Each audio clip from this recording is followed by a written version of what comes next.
अब अमीर लोगों के लिए आपके अलग इंटरनेशनल प्राइवेट स्कूल है, और गरीबों के लिए वही जर्जर स्कूल जिनकी छतें गिर जाती हैं। जो आज देश को चला रहे हैं उन्होंने अकबर से सीखना चाहिए कि शासन किस प्रकार से किया जाता है।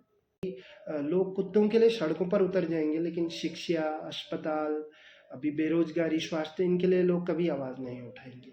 आप भारत की तुलना सिर्फ पाकिस्तान से करते हैं, लेकिन आप विकसित राष्ट्रों से भारत की तुलना करें, तब भारत उनको कंपेयर करेगा, लोग समझेंगे कि हम कितना पीछे हैं। लेकिन आप हमेशा पाकिस्तान से भारत की तुलना कर देते हैं और लोग खुश हो जाते हैं कि हम तो काफ़ी बेहतर हैं।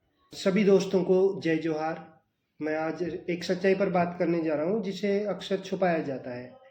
इतिहास सिर्फ इतिहास नहीं है, इतिहास हमारा भविष्य तय करता है। इस बात में बहुत गहराई है। स्पेशली भारत में इतिहास को सही इतिहास हमारा बहुत गहरा रहा है, बहुत गहरी हमारी संस्कृति रही है।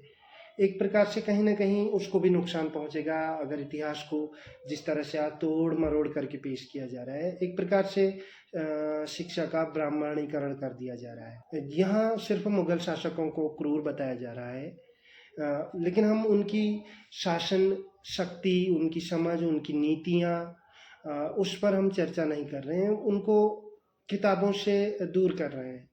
मैं अगर आपसे कहूँ कि आप क्या जानते हैं अकबर महान के बारे में, अकबर को महान क्यों कहा जाता है? अकबर को महान इसलिए कहा जाता है क्योंकि उसने उस दौरान भी सभी धर्मों को वो एक साथ लेकर चला है। विविधता में एकता इसी को कहते हैं। और उसकी शासन नीतियाँ, उसने धर्म, कला, शिक्षा, विज्ञान, साहित्य सबको बढ़ावा दिया, सबको साथ लेकर चला है, और इसलिए उसको महान कहा गया है, जो एक बड़ी बात है। जो आज देश को चला रहे हैं उन्होंने अकबर से सीखना चाहिए कि शासन किस प्रकार से किया जाता है। मैं बात करूं अशोक महान की, तो अशोक महान एक ऐसा राजा है जिसने युद्धों से तंग आकर धम्म की नीति अपनाई, धम्म का रास्ता अपनाया, और लोगों को करुणा और एकता का संदेश दिया। उसकी नीतियां ही यही रही अशोक महान की कि समानता, करुणा, एकता और भाईचारे का संदेश उसने दिया कि सभी मनुष्य मेरे बच्चे हैं। आज अशोक महान की जो शासन नीतियां रही हैं, उन्होंने चिकित्सा का प्रबंध न सिर्फ आदमियों के लिए किया बल्कि जानवरों के लिए तक किया। भारत से बाहर भी उन्होंने दवाइयाँ भेजी हैं, और भारत में भी जहाँ जहाँ उनका शासन रहा उन्होंने एक सुख शांति प्रजा के लिए बहुत कुछ करने की कोशिश की है। अशोक महान की जैसी शासन नीतियाँ आज लोगों ने अपनानी चाहिए। आज शासक वर्ग ने, जो इस देश का शासक वर्ग है, इन्होंने अपनानी चाहिए कि सत्ता का जो, अगर आपके हाथ में सत्ता आती है उसका एक ही मतलब है कि जनता की सेवा की जाए, और पूरी तन्मयता के साथ जनता की सेवा की जाए। सड़कों में गड्ढे इस तरह से हैं, जब तक का अभी अगर 1 करोड़ की सड़क के लिए पैसे मंजूर हुए हैं तो उसमें से 10 लाख की सड़क बन रही है, बाकी 90 लाख अधिकारी और नेताओं की जेब में जाते हैं। तो ये गड्ढे सिर्फ सड़क पर ही नहीं है, हमारी व्यवस्थाओं में भी हैं, और ये तब तक बने रहेंगे जब तक का देश का हर नागरिक, देश का नेता मतलब अपने आप को इस देश का शासक न समझे बल्कि एक जिम्मेदार नागरिक जब तक नहीं समझेगा, तब तक ये गड्ढे शासन व्यवस्था में, हमारी व्यवस्थाओं में भी बने रहेंगे। सिविक सेंस, जिसको नागरिक समझ कहा जाता है, विदेशों में देख लीजिए और यहाँ ले लीजिए। आप भारत की तुलना सिर्फ पाकिस्तान से करते हैं, लेकिन आप विकसित राष्ट्रों से भारत की तुलना करें, तब भारत उनको कंपेयर करेगा, लोग समझेंगे कि हम कितना पीछे हैं। लेकिन आप हमेशा पाकिस्तान से भारत की तुलना कर देते हैं और लोग खुश हो जाते हैं कि हम तो काफ़ी बेहतर हैं आज दुनिया में। और इसका परिणाम उल्टा होगा। यानी कि मैं अगर बात करूं जैसे विदेशों में, वहाँ की सिविक सेंस कई सारे विकसित देशों में बहुत अच्छी होती है। वहाँ यातायात, जो ट्रैफिक नियम होते हैं उनका पालन किया जाता है, और सरकारी जो भी संपत्ति होती है, जो सार्वजनिक संपत्ति होती है, उनको लोग अपना समझते हैं, उनको कोई नुकसान नहीं पहुँचाते हैं, उनकी रक्षा करते हैं एक तरह से। और सड़क पर जो भी कचरा होता है, कूड़ा होता है, वो कभी ऐसे नहीं करते, अलग अलग डस्टबिन जो भी होते हैं उनके अकॉर्डिंग वो लोग डालते हैं। लेकिन इंडिया में तो अभी कितना ही पढ़ा लिखा हो, अभी कोई पहाड़ों पर अपनी यात्रा करने के लिए कोई लोग निकलेंगे कार लेके, बड़ी महंगी कार लेके वो लोग निकलेंगे, लेकिन वो जो भी खाते हैं और गंदगी सड़कों पर फेंक देते हैं।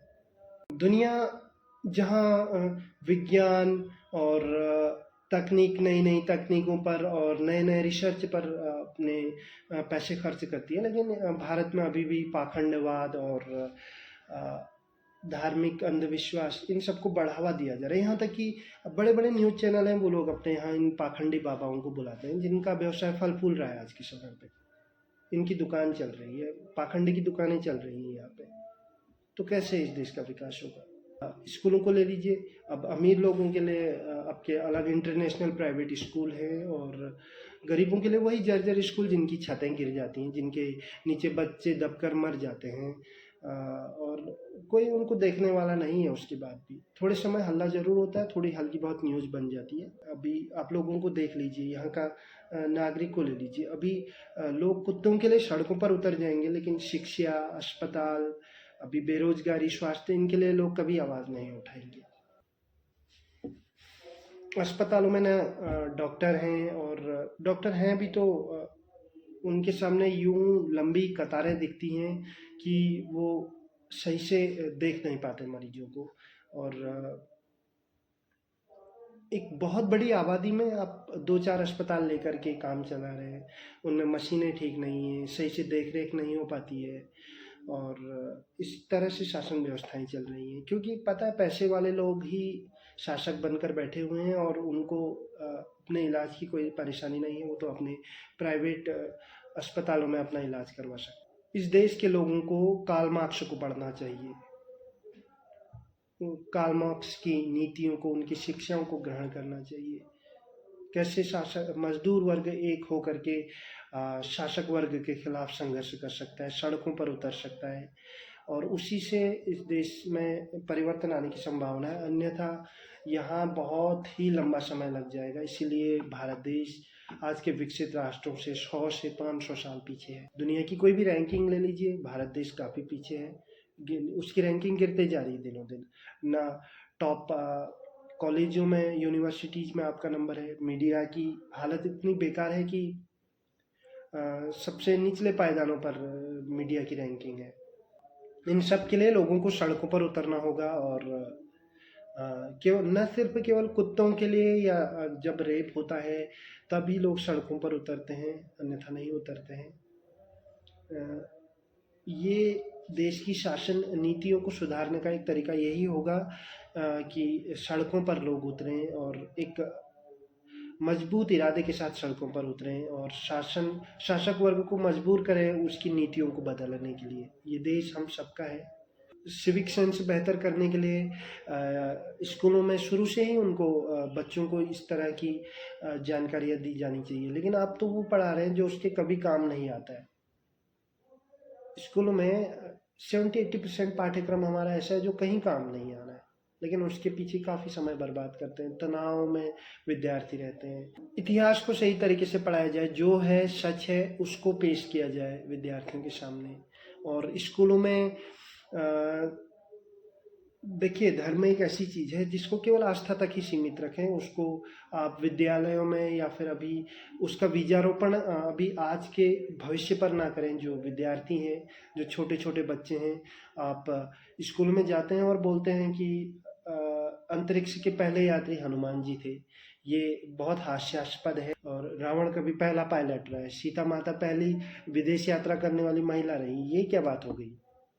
देश के हर नागरिक को, हर नेताओं को, इस देश को अपना, अगर आप 10% भी दे दें अपना समझें, तो ये देश काफ़ी बेहतर हो जाएगा।